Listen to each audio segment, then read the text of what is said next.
I've designed two decanters, an old wine decanter and a young wine decanter. And it's not to make your life more difficult or to add to the complication of wine.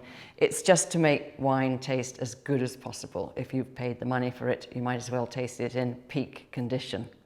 Now, the young wine decanter is designed for, guess what, young wines, to accelerate their aging a bit. If you've got a wine that's designed to age, but you're drinking it a little bit younger than its ideal peak, you can bring on that maturation process by exposing it to air. So that's why the young wine decanter is nice and broad and it's got a nice big neck, particularly if you do this, which is my favourite activity. It's when I call it swooshing. If you do that, you're exposing lots and lots of the wine to air and helping it react with oxygen and do some of its aging just in the decanter.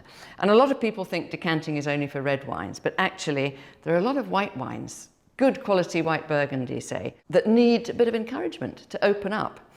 What you can do is, when you've opened a bottle, if you've got a little bit of time, just have a little taste, a smell and a taste, and if it seems all kind of tightly knotted up, pour it into a young wine decanter and maybe swoosh it around like this.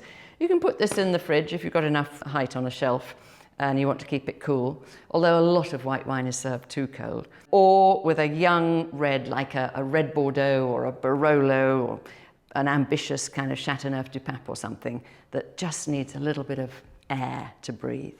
So a little bit of air is a good thing, but a lot of oxygen is a bad thing for wine, which is why an old wine decanter, and my old wine decanter, is shaped so that once you've got the old wine in it, it's not exposed to a lot of oxygen, because oxygen does age a wine. And if it's already mature, you don't want to age it anymore. And so once the wine's in there, you stopper it with this nice glass stopper too. But you might say, why put an old wine into a decanter? Really only one reason, because you don't need to expose it to air. The one reason is that a lot of top quality wine, particularly red wine, leaves a sediment. And you don't want to pour grunge into your glass or your guests' glasses. You want to separate it from the sediment. So I know a smart wine that's maybe at least 10 years old and has been made without being filtered, so it's got all of its original goodness in it, including lots of colouring matter, the sort of anthocyanins, and lots of what they call tannin, the things that preserve it while it's aging. As the wine ages, they precipitate. They form bigger and bigger molecules, and they eventually fall out into the bottom of the bottle. If the bottle's standing upright, it'll be down at the bottom there. If you've been keeping it horizontal for a long time, like in a wine rack, the sediment will gather on the bottom, horizontal bottom of the bottle.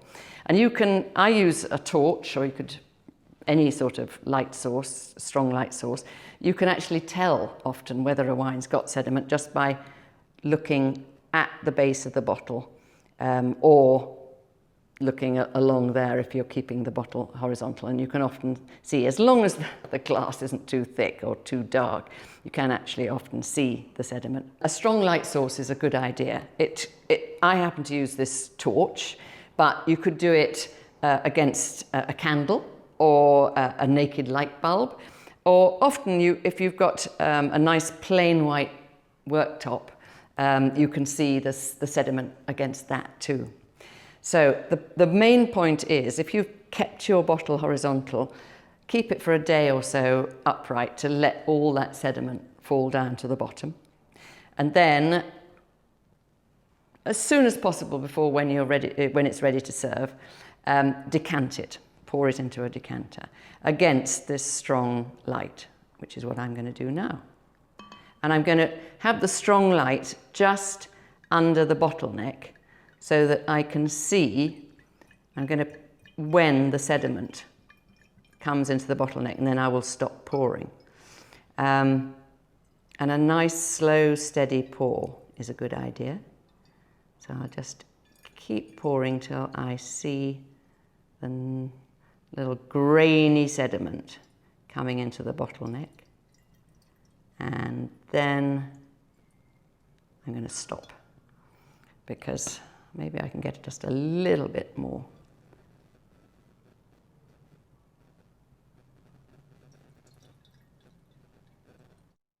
There.